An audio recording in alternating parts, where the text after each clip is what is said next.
Let's take a look at adding an asset management task when we're setting up a new profile. These are tasks like calibration or maintenance or asset due dates. So if we click the green icon, we'll select a task. Say, for example, we want to create a task to carry out a visual inspection. We'll set this on a schedule. We want this to be completed monthly. There is an option that after the first task, this setting defines how often the routine task needs to be completed. So, for example, you could schedule the next task, say 4 days after the task is complete. But for this one, we want to carry out a monthly inspection. Next, it asks what days of the month does the task need to be done. So we can either add a day, so for example, the first day of every month. But for this example, we're going to set it for the first Monday of every month.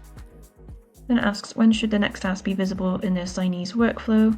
So we'll set this 3 days before, and then we'll press done. Now see that the task has now been set up for the first Monday of every month. Next, if we look at asset status settings, tick here to set up when the task is overdue, make the overall asset status overdue also. Or we can select when the task is overdue, we can make the asset unavailable for booking out. Underneath, there is an option to manually map the status of this task to asset statuses. For example, if the task is sent but not started, let's choose for the asset status to show as out for service. If the task is in progress, let's set it to the same. And if the task is overdue, let's set the asset status to show as overdue as well.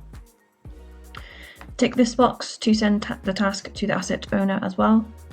Next, tick here if you need to set a planned time and select the number of days that are planned for the task. Then select the priority status. You can have none, low, medium, high, or critical. We'll keep it as low for this one. Add your task description.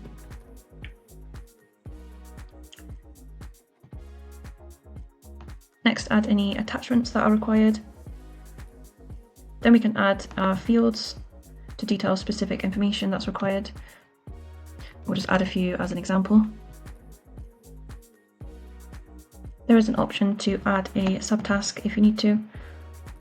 Or along the bottom here, you can use a task template if one has been created. Then once you're happy, press done.